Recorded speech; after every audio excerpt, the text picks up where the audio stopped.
Saya Dika Smiati, mahasiswi PPG dalam jabatan Angkatan 2 Unismu Makassar tahun 2023 akan melakukan PPL di SMK Negeri 9 Wajo. Kabarnya Nanda? Alhamdulillah. Baiklah, sebelum kita belajar, silakan ketua kelasnya memimpin dulu doa.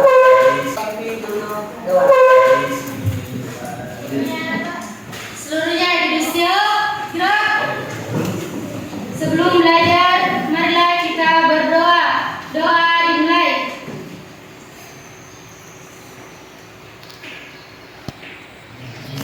Amin. Doa selesai. Kepada Ibu beri salam. Assalamualaikum warahmatullahi wabarakatuh. Marilah kita menyanyikan lagu nasional dulu ya. Lagu nasional yang berjudul Satu Nusa Satu Bangsa. Coba kelasnya pimpin. Satu dua ya. Satu nusa, satu bangsa, satu bahasa kita. Tanah air pasti jaya untuk selama-lamanya. Indonesia pusaka, Indonesia tercinta, nusa bangsa dan bahasa kita rela bersama. Gimana kalau kita bikin dulu? Ikuti Ibu ya. Supaya jangan tangan saja santai. Nah, 1, 2, 3. Tangan ketemu tangan tepuk 3 kali. Tangan ketemu tangan tepuk 2 kali.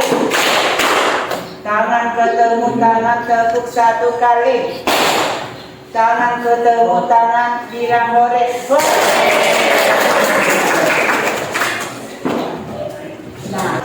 Nah, saya akan dulu mengecek siapa-siapa yang tidak hadir.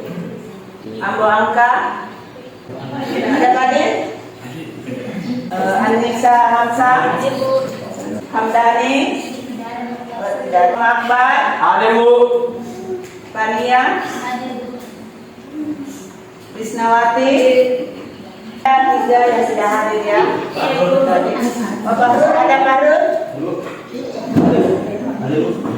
Oke, pepatah. Ini ada pepatah. Pepatah mengatakan siapa yang menguasai dunia informasi, maka dialah yang sesungguhnya akan menguasai dunia. Nah, ini kan sudah terbukti sekarang. Nah, media sekarang. Nah, coba kalian kan sering membaca berita-berita ya. Nah, termasuk desa Korea. Nah, media itu sama. Sekarang kita akan belajar yang mana kompetensi dasarnya. Yang dipelajari di sini menganalisis struktur dan kebahasaan teks editorial, merancang teks editorial dengan memperhatikan struktur dan kebahasaan baik secara lisan maupun tertulis. Kemudian indikator menganalisis teks editorial yang sesuai topik, struktur dan kebahasaan. 4.6.1 menyusun teks editorial yang sesuai topik, struktur dan kebahasaan. Sebentar kita akan melakukan hal ini. Tujuan pembelajaran. Jadi tujuan pembelajaran kita hari ini, peserta didik mampu menganalisis struktur dan kebahasaan editorial. Kedua, peserta didik mampu menyusun teks editorial yang sesuai topik, struktur dan kebahasaan. Nah, apa itu redaksi? Pernah dengar redaksi? Nah, redaksi itu badan bersurat kabaran yang memilih dan menyusun tulisan yang akan dimasukkan ke dalam surat kabar dan sebagainya. Ini pengertian menurut Kamus Besar Bahasa Indonesia. Nah, yang menulis tes editorial itu adalah wartawan dari redaksi tersebut, yang penulisnya. Nah, biasa disebut redaktur. Nah, itulah tes editorial. Yang menulis itu disebut redakturnya. Nah, kemudian, yang mana itu yang media informasi? Nah, tentu kalian ini ada 3 di sini media informasi, ada namanya media cetak. Yang mana itu media cetak? Ya, nah, media informasi elektronik, kemudian media internet. Nah, tentu kalian pernah mendapatkan informasi dari ketiga ini. Nah, tapi yang sering kalian lakukan yang mana di sini? Ya, media internet. Nah, dari media internet kita bisa mengetahui berbagai macam informasi dari belahan dunia ini. Walaupun kita tinggal misalnya di Sulawesi Selatan, khususnya di Wajo, nah, kita bisa mengetahui tentang keadaan dunia. Contoh editorial yang dicetak. Nah, inilah contohnya editorial yang dicetak yang dari surat kabar. Nah, pastikan vaksin aman untuk rakyat. Nah, ini tes editorial yang di media cetak. Nah, ini misalnya bahu membahu menjaga rupiah. Nah, ini contoh editorial pada elektronik. Nah, ini coba lihat kapannya ini di mana media elektronik, dari mana ini kira-kira? TV ya. TV mana? Tim Independen Selamatkan KPK di mana ini? Nah, ini di Metro TV.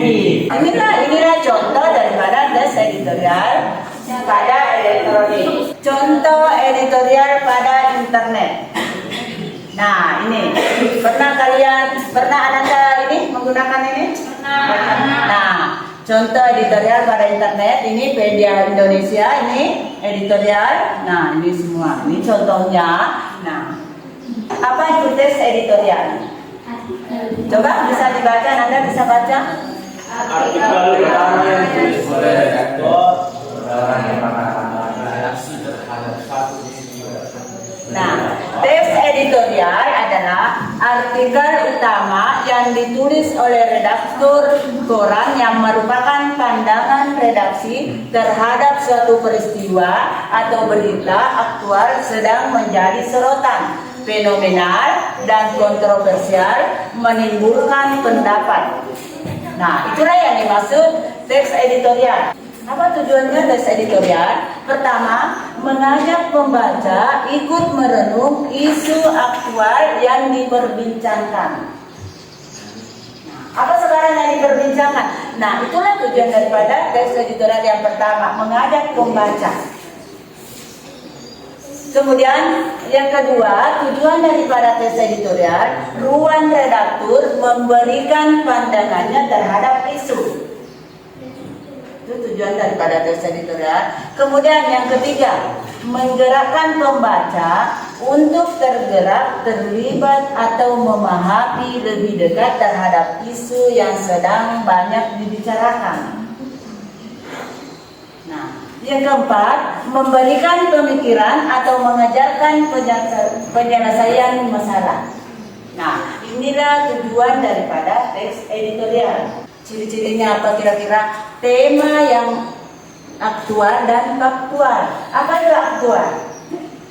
Aktual itu terupdate, terkini, yang sedang dibicarakan. Nah, faktual itu fakta. Nah, benar. Jadi temanya itu biasa tes editorial, tema yang aktual, yang terupdate, yang terkini, yang menjadi sorotan. Itulah ciri-cirinya. Yang kedua, sistematis dan logis, masuk akal, ya. Kemudian argumentatif. Nah, ciri-cirinya argumentatif. Apa itu argumentatif? Pendapat. Nah, ya, argumentatif itu argumen untuk meyakinkan orang atau menguatkan pendapat. Nah, yang ke ini ciri-cirinya ada berita fakta dan opini. Ada faktanya benar-benar terjadi, ada opini pendapat penulis. Jadi pendapat daripada penulis itu ciri-cirinya. Contoh-contoh daripada berita-berita yang viral. Nah, masyarakat senang berita aktual dan faktual. Kenyataannya kan sekarang masyarakat senang sekali mendengarkan ini berita aktual dan faktual. Ada isunya tentang Palestina. Nah, masyarakat suka lihat. Nah, dengan ada isu-isu itu, nah dibukalah karena masyarakat ingin tahu. Nah, apakah Anda juga biasa begitu? Nah, kalau ada misalnya berita-berita viral, terupdate, nah kalian kan penasaran ingin membacanya. Nah, ini contoh-contoh daripada berita-beritanya ya. Ini baca koran ininya. Ini saya akan bagikan KPD jadinya ya. Nah, ini dijawab yang Anda. Iya, Ibu. Kelompok. Nah, silakan ada 2 pertanyaan di situ.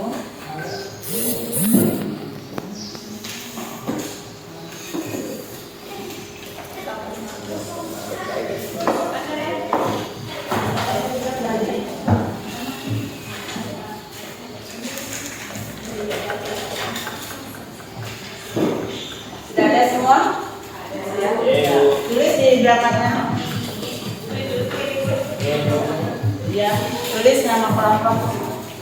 Silakan dikerjakan Anda. Kalau sudah selesai dipresentasikan di atas ya. Nah, ditulis. Ada 2 pertanyaannya di situ. Pertama, analisislah struktur teks editorial yang berjudul pengangguran makin bertambah. Yang kedua, menyusun teks argumen teks editorial. Jadi cari topik yang isu yang terupdate, ya, yang terkini, ya, yang lagi viral kira-kira. Apa kira-kira yang lagi viral yang terupdate? Nah, tentang Palestina. Kalau di sini topiknya apa kira-kira isu yang mau ditulis tentang Palestina. Terus kalau di sini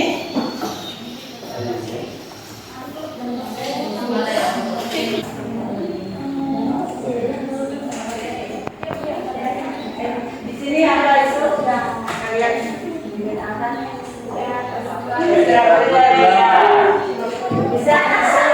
Bisa juga tentang kantin, kantin sekolah.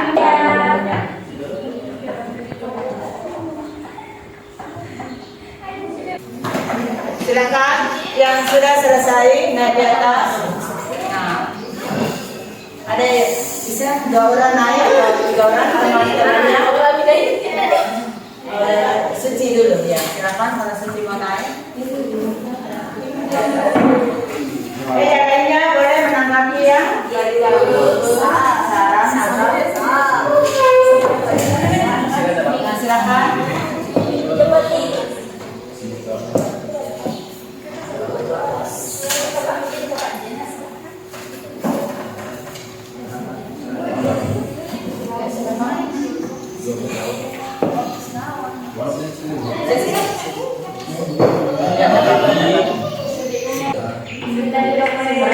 Assalamualaikum warahmatullahi wabarakatuh.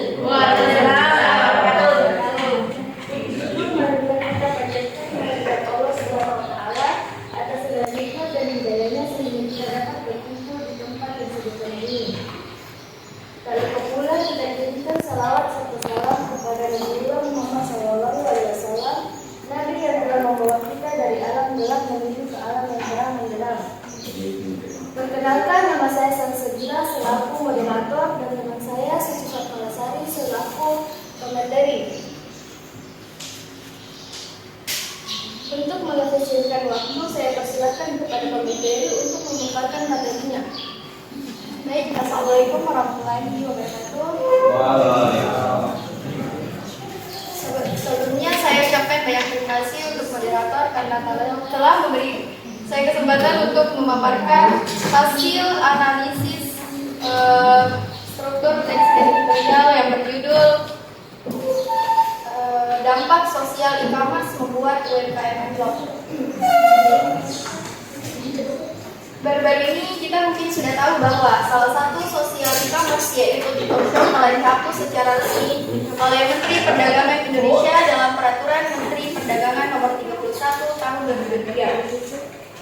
Baik, sebelum itu saya akan menginformasikan bahwa TikTok Shop secara perdana muncul menjadi salah satu e-commerce pada 17 April 2021 dan ditutup pada 4 Oktober 2023. Sosial e-commerce ini atau yang dikenal TikTok Shop telah menjadi sosial media sekaligus transaksi jual beli kurang lebih 3 tahun. Hal itu tentu menimbulkan pro kontra dengan pedagang-pedagang UMKM karena TikTok Shop menjadi top e-commerce terlaris tercepat dalam kurun waktu kurang lebih hanya 3 tahun. Impact-nya, perubahan yang sangat signifikan untuk pedagang kaki lima atau UMKM menjadi kurangnya peminat dibandingkan berbelanja pada sosial e-commerce. Menteri Perdagangan Zulkifli Hasan menyatakan bahwa media sosial hanya boleh memfasilitasi promosi barang atau jasa, tidak boleh lagi langsung menyediakan fasilitas pembayaran dan transaksi jual beli. Dan kemudian pemerintah juga kembali menekankan kepada perusahaan e-commerce untuk tidak boleh menyatukan data dua platform yang berbeda. Ini mencegah penggunaan data pribadi untuk kepentingan berbisnis. Baik, untuk saya sendiri sedikit tidak setuju terkait dengan penghapusan TikTok Shop ini karena seperti yang kita tahu sekarang merupakan eranya teknologi. Sebagian besar orang-orang saat ini melakukan berbagai kegiatannya melalui online, termasuk kegiatan berbelanja. Jadi di sini saya lebih mengutarakan aspek para generasi muda saja mengenai efisiensi dalam membeli suatu barang atau produk melalui digitalisasi. Berbicara soal kebijakan perekonomian di Indonesia, ini merupakan menyeluruh, tidak cuma individu semata, tetapi menyangkut banyak orang dan banyak sektor. Jika pemerintah berpendapat bahwa e-commerce menjadi salah satu dampak penurunan UMKM dan banyaknya pengangguran, lantas bagaimana dengan rakyat kecil yang juga melakukan usahanya melalui e-commerce? Padahal kalau kita lihat dari sisi positifnya, e-commerce selain sangat mempermudah konsumen, e-commerce juga bisa membantu keuangan seperti remaja-remaja, bahkan seperti ibu-ibu yang only stay home pun tetap bisa berbisnis. Nah, memang ada kebijakan tentang pembatasan peran media sosial dalam transaksi ekonomi, tapi menurut saya tetap tidak efektif kalau e-commerce menjadi salah satu alasan tidak seimbangnya perekonomian UMKM. Seharusnya di sini pemerintah mencari solusi antara pro dan kontra persoalan ini. Pemerintah seharusnya dapat membantu para pelaku UMKM ini untuk lebih melatih keterampilannya agar dapat meningkatkan daya saing penjualan di era yang serba digitalisasi ini. Yang kedua, soal keamanan e-commerce. Itu pun bahkan menurut saya yang patut dipertanyakan adalah sistem keamanan pemerintah soal situs pembelanjaan. Seharusnya lebih bisa menguatkan keamanan berbelanja agar terhindarnya dari hal-hal yang tidak diinginkan. Saya berharap agar TikTok Shop secepatnya dapat beroperasi kembali di Indonesia, supaya TikTok Shop bisa kembali di Indonesia dengan mengajukan beberapa perizinan sesuai dengan peraturan di Indonesia dan juga memproses perizinan usaha berbasis resiko supaya tidak memunculkan permasalahan baru. Sekian dan terima kasih. Itulah tadi pemaparan materi dari saya.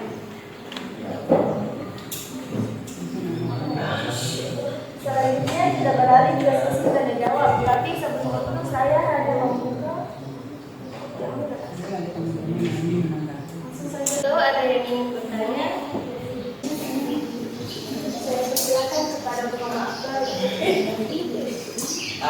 Baik, terima kasih atas kesempatan yang diberikan. Mengenai tadi TikTok Shop yang dihapus, sebenarnya itu memang harus dihapus karena bagaimana yang masyarakat bisnis atau orang tua yang tidak tahu internet atau teknologi yang mendata, di situ pasti orang miskin itu selalu miskin. Kenapa? Sekarang orang-orang memanfaatkan TikTok Shop kan? Makanya pemerintah hapus sih yang namanya TikTok Shop. Jadi, saya saja cocok nih pemerintah hapus TikTok Shop. Jadi, itu tadi opini. You know?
Bersyukur kita panjatkan atas kehadirat Allah Subhanahu wa taala karena masih diberikan kesehatan dan keberkahan karena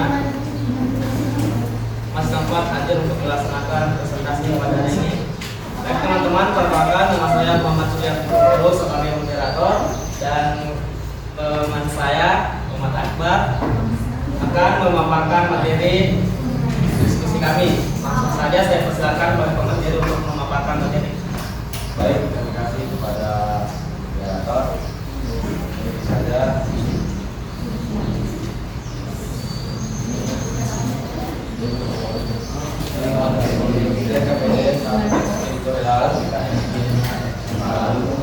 kegiatan ekstrakurikuler di sekolah. Malam ini sekolah banyak menyelenggarakan berbagai kegiatan ekstrakurikuler. Selain sebagai sarana edukasi, kegiatan sekolah sedang memiliki manfaat yang signifikan dalam mengembangkan kreativitas siswa. Selain itu, kegiatan ini juga dapat menjadi wadah untuk menyalurkan hobi dan minat individu siswa. Setiap siswa tentunya memiliki minat dan bakat yang berbeda-beda.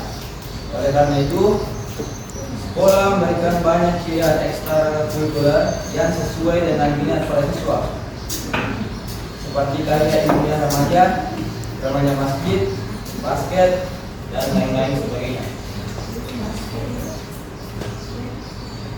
Namun, tidak semua siswa tertarik untuk mengikuti kegiatan ekstrakurikuler yang diselenggarakan oleh sekolah. Beberapa siswa mungkin enggan mengikuti ekstrakurikuler karena berbagai alasan.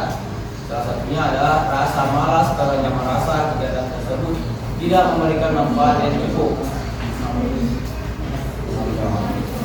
Para guru untuk memberikan motivasi dan semangat kepada siswa.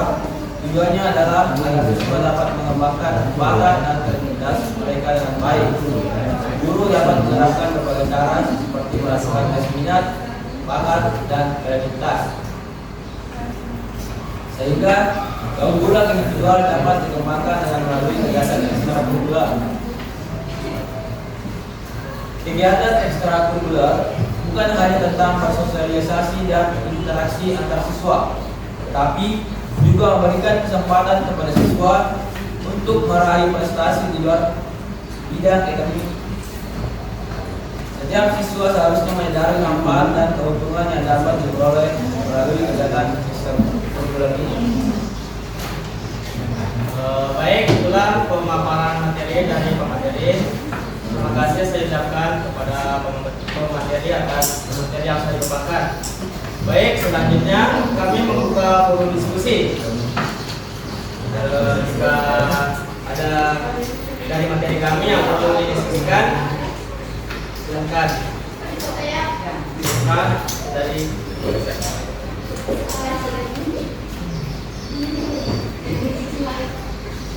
Apakah itu bisa mempengaruhi nilai siswa di bidang akademik?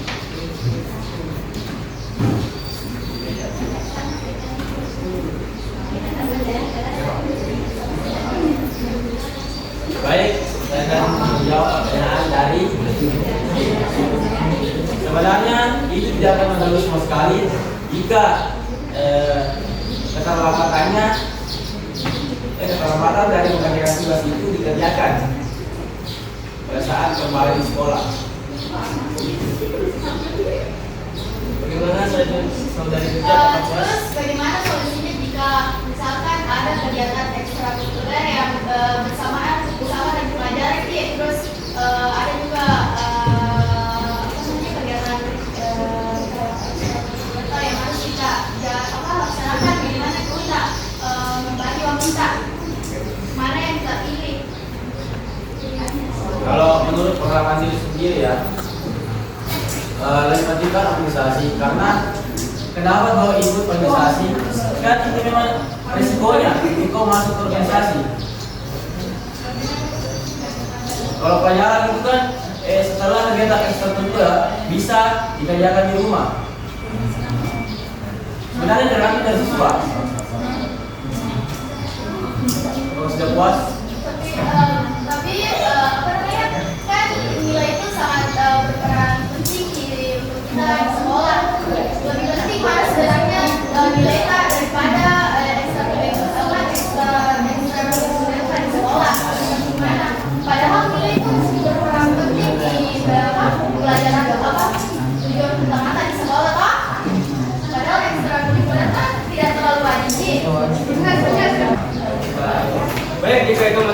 awas pribadi Anda, baik saya terima.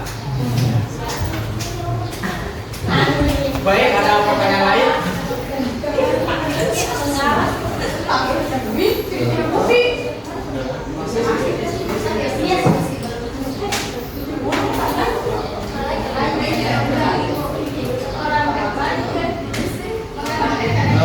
Baik, jika sudah tidak ada pertanyaan, mungkin cukup sekian atas dari kami. Bila sebelumnya mau dimaafkan, unsur makola, walatan sunan kola. Bila ini segini hak, pasrahun herab. Wassalamualaikum warahmatullahi wabarakatuh.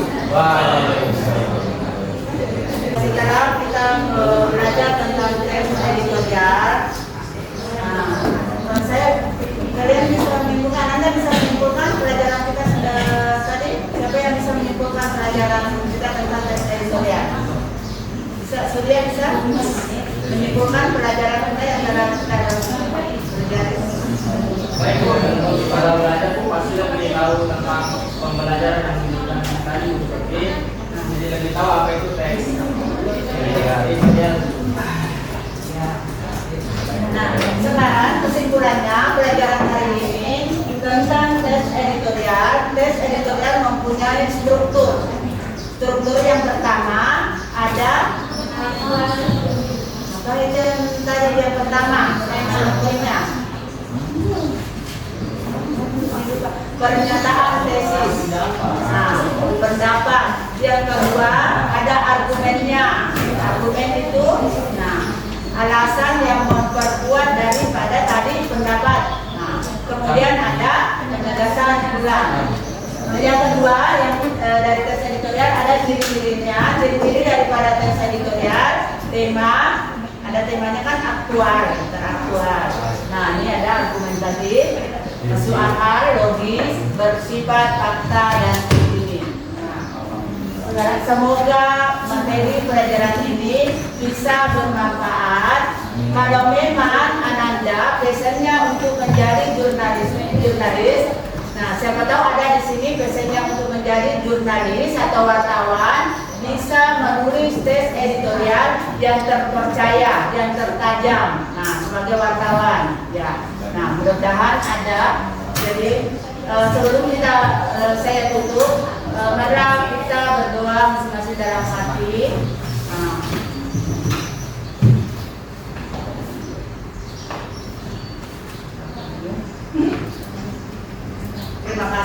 Terima kasih ya.